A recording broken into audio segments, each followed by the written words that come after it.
Hey everybody, welcome back to Simply Holy Living, that place where average humans are learning to be holy. And we are in the middle of our Sabbath practice, learning to keep it holy. And last time I gave you very specific direction to pick your downbeat, which means what is my exact date and time when my Sabbath will begin. So I'm trusting that you have talked to God about that, and I did I gave it my effort to convince you of the Friday to Saturday time. If you haven't chosen that, please, no, I do not judge you. But I'm going to be speaking as if you chose that, maybe in my imagination. But we talked about how we need to have this specific time that's set aside, and how it's not always going to be convenient. That's the thing. It's not going to be convenient. So we can't start from a point of convenience, think about how we can see it would work, and then ask God to bless that. We have to go, God, when do you want it to be? And let me align myself with that. So hopefully you have done that whole process and we are ready to enter in. So how do we do our backwards planning? Well, so we've started with our time and date, and now we're going to work backward. I want you to take this absolutely, probably the rest of these videos are going to be very practical things for you to do. I've used a lot of scripture up to this point. We've covered a lot of scripture, and we'll cover more probably, but there's going to be a lot of more activity for these. So I want you to just take out a piece of paper right now, and you can just start jotting down. I want you to think about, okay, if I was to start my Sabbath at 5 o'clock on Friday, what would have to be done before that in order for me to, and this is going to be tricky the way that I say this, in order for me to enjoy my time. Okay, what do I mean by that? Well, I think there's some reality that if you have huge responsibilities, emails, and all this kind of stuff that's hanging over your head, it's going to be pretty hard for you to enter into that rest, okay? You could keep the Sabbath, but I'm not sure that you would get to enter into rest. So now I want to say that there are things that you need to make sure that are done so that they're not hanging over your head.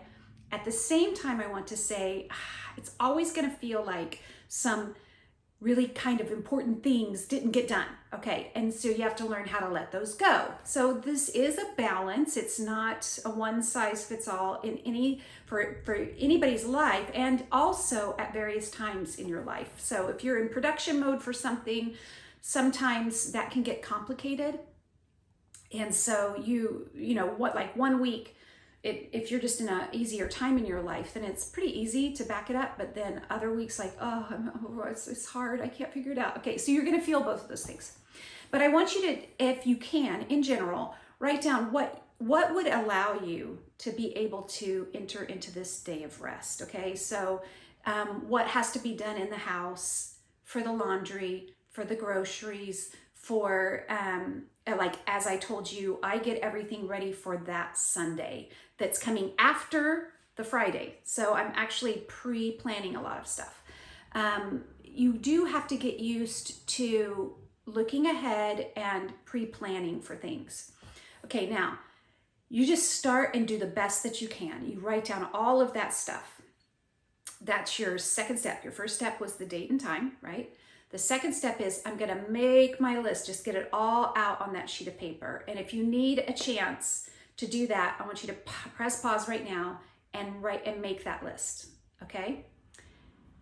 After you get that list made, then I want you to open your calendar and I want you to actually assign the days for each and everything on that list, okay? So for some examples, when do I make my Simply Holy video?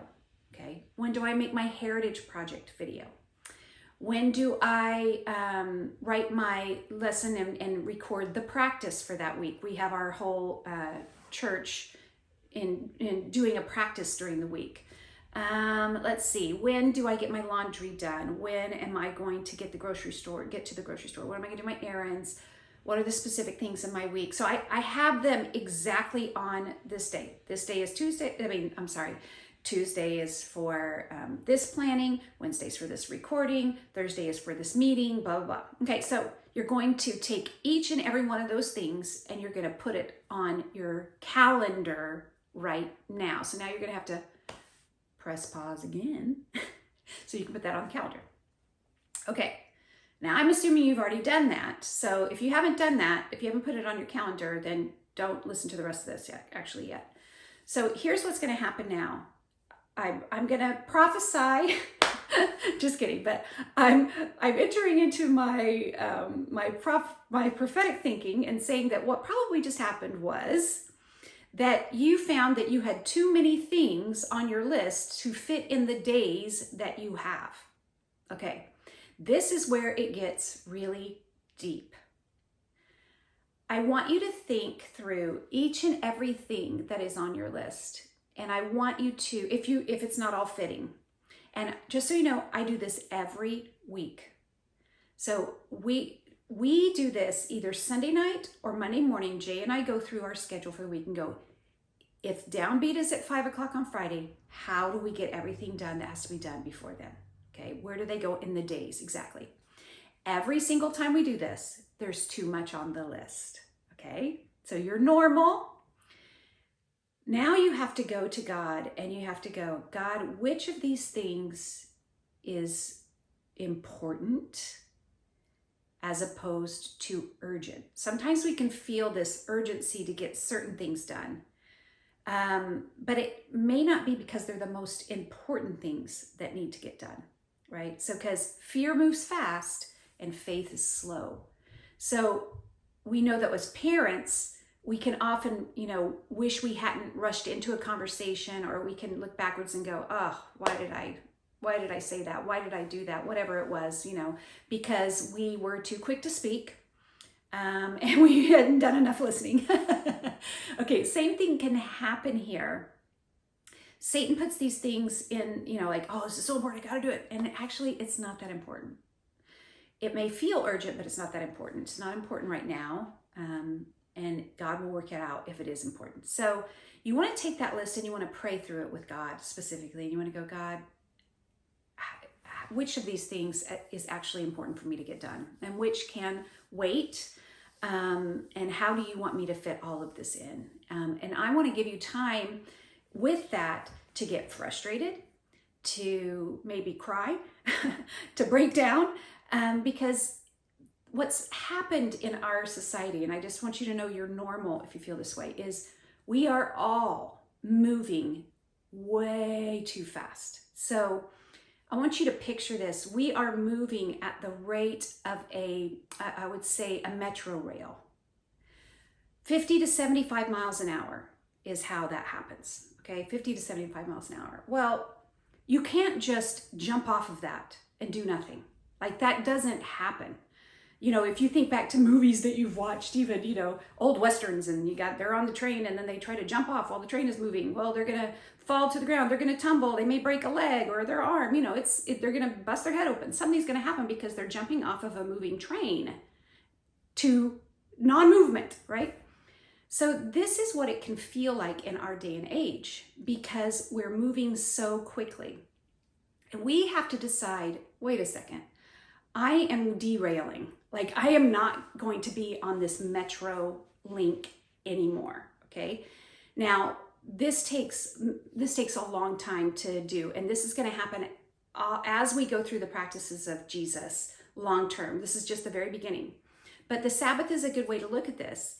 If you want to get on and off any system that gets you going at a certain, rate. So if you want to get on and off the bus or in and out of your car, you get in your car and you accelerate slowly. You don't go from 0 to 60 like that, right? So no, you accelerate slowly. Usually you have to leave your neighborhood, which you're going about 5-10 miles an hour. You work your way up to 25 miles an hour maybe. Then you turn the car. Oh, now I'm on a 45 mile an hour street. Okay, so now I'm going 40. And now I may move to the freeway. Now I'm going 60, whatever it is in your area. And you are on the freeway, then you get off, you have to come to a stop. You know what I'm saying? So you have to picture your week this way, just deciding, I can't go at this pace anymore. This is probably a big thing that's going to happen to you, is it's going to slow the pace of your life considerably. I want you to know that that is good. I want to convince you. I am begging you, I am pleading with you to consider that God never had this speed in mind for us as humans. So I'm reading this book called 3 Mile an Hour God. And the idea is that, Jesus walked with people, and the speed of walking is 3 miles an hour. I want you to think about that as your reference. Like, Jesus lived like this, 3 miles an hour. What does my life feel like compared to that? So are there things I can get rid of right now?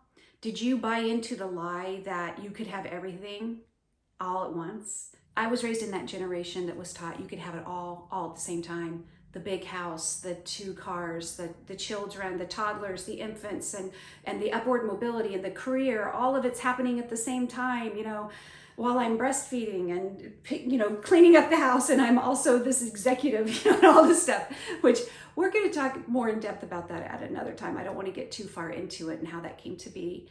But I think that because of that, we've started doing so much all at once instead of having things in their time, where we have seasons of this, that, and the other, seasons that we're in, really focusing on this part of our career, seasons where we're really focusing on this part of our parenting, whatever it is. We started getting all this going all at the same time, and it almost becomes a tornado.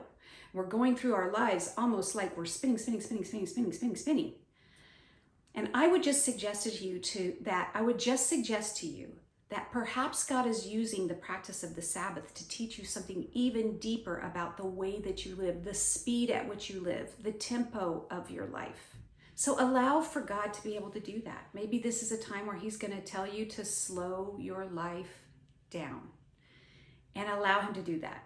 And then go back to your list and see what you can get rid of. Just tick it off, this is not going to happen, and this is not going to happen. Or this doesn't happen every week anymore. It happens every other week. I've just had to cut back on so many things, and they're good things. Some things are good things, but I can't do it all. You just can't do it all. And when you do, you lose that quality of Jesus that we need, who walked at 3 miles an hour with people. So maybe that image will help you as you're having to cut things off. Yeah, you are getting rid of things, but you're also gaining things. Try to keep your mind focused on what you're gaining. The peace, the shalom, the serenity, the faith, the courage, the time with the things that matter. And just in general, just the beauty of really truly becoming like Jesus. There's nothing like it. There is nothing on this earth that will make you feel as good as being like Jesus, spending time with Him and becoming like Him. Okay, so that's my little sermonette on that. Allow God to change the entire tempo of your life, the entire pace of your life, through this practice of the Sabbath, and work your way into where every single day there is something that you're doing. Okay, I'm going to give you another guide for putting things down on exact days. We can learn from creation, because we know that in the beginning that God said, let there be light, and He separated light from the darkness, and then He separated the heavens from the earth, and then He separated the seas from the waters. The seas from the dry land, right? Water and land. So He separated things out. It was almost like He spent these 3 days of preparation or organization, and then He filled them. He filled the skies with the birds and the sun and the moon and the stars, and He filled the earth with the plants and the animals, right? So he spent some time organizing, and then He spent some time filling. This is exactly what anybody who's organized a cabinet, come on, organizers. You look at this cabinet and it's all a mess. And so what do you have to do? What's the first thing you have to do? I know you said it. You have to take everything out of the cabinet. You take it all out, you wipe it down, you make sure it's clean. Then you decide what's going to go back in that cabinet and where you're going to put it to make it organized, right? To fill it correctly. So I would say allow God the chance to teach you how to organize yourself and organize your week. The first part of the week really is looking at, what do I have on the calendar? What is a non-negotiable? I have my non-negotiable things that are on there. And then how am I going to fill my days? So that sort of organizational process and clearing out, that happens first, and then you fill it. You don't overfill it, but you fill it. Okay, so we can take our cues from creation. Another thing that might help you is this thought. So I'm trying to give you as many analogies as I can. This is something that's helped me throughout my time as a disciple, is that, the kingdom of God, the universe that he set up, he gave us our own little solar system, right? So we're the Milky Way. And at the middle of our solar system, we know, is the sun, right? So the sun is there. And then all of the planets, they orbit around the sun in their seasons, in their correct time. It takes us this 365 approximately days to get around the sun, where it takes, I think it's Jupiter takes 12 of our Earth years to make its way around the sun. And so when you think about how God ordered the universe, even from just our solar system perspective, he didn't design them all the things in life to be orbiting at the same pace, right? Some things like Mercury, they are working their way around quickly. So it's things that we have to keep up with daily. Then we work our way out, or Mercury, Venus, then we got Venus. It's a little bit slower. Maybe these are our monthly things. We got the Earth. This is maybe our yearly things. It's supposed to be different things, but God and his righteousness, right, is in the middle. He is the sun. The S-U-N is the S-O-N, right? The sun is in the center. And so we have to look at everything that's about God and his righteousness. And those are our non-negotiables. They go in the calendar first. That's the first thing that goes in a daily calendar is, okay, so what are the things that I need in order to maintain a great relationship with God? So in my calendar first goes in my daily times with God, commonly referred to as quiet times, although they're not always quiet. So those go in, and then I have my weekly, I call it my identity group. It's the group of women that I get together with, and we speak into each other's lives. We help each other, we walk with each other. These are my in-person people who are trying to be disciples around me. That goes in there, that my identity group time. I also have another time in my week for, I don't know what else to call it except for evangelism. So I'll break that down a little bit. That means that I'm either studying the Bible with someone, or I'm praying for someone, trying to help people become Christians in any sort of way. That's what I'm saying. So I have time set aside in my calendar to help people become Christians. I have my service that whatever gathering you have, if it's on Sunday mornings, then that Sunday morning service goes in my calendar. These are sort of my non-negotiable, like I can't go through life without these things. So these are all in my sun. This is God and his righteousness. God's kingdom and God's righteousness is in the center. Now, everything else orbits around that. Oh, my Sabbath, of course, that's in the sun, right? So those things are in the calendar, non-negotiable. Then I trust that if I put those things in first, just like it says in Matthew 6:33, that all these other things will be given to me as well, right? So God will give me the time to make the trip for the orthodontist appointment. He will make the time for me to be able to get our thermostat replaced and get all that in there. You know what I'm talking about. He will make the time for me to be able to do my work, as much as work as he wants. He will arrange the time for the appointments that I'm supposed to have. Everything else is on him. When I focus on his kingdom and his righteousness, I trust that he's going to make all these other things orbit the way that they're supposed to. He's going to give me all those other things, as all these other things will be given to you as well. And so it's sort of that way of looking at it, with your calendar Put in those non-negotiable firsts. Put in your kingdom things first, and then let everything else fill in around those things. Okay, so this is sort of how you can get to the point of even wrapping your brain around how would I get all this stuff done so I could actually stop.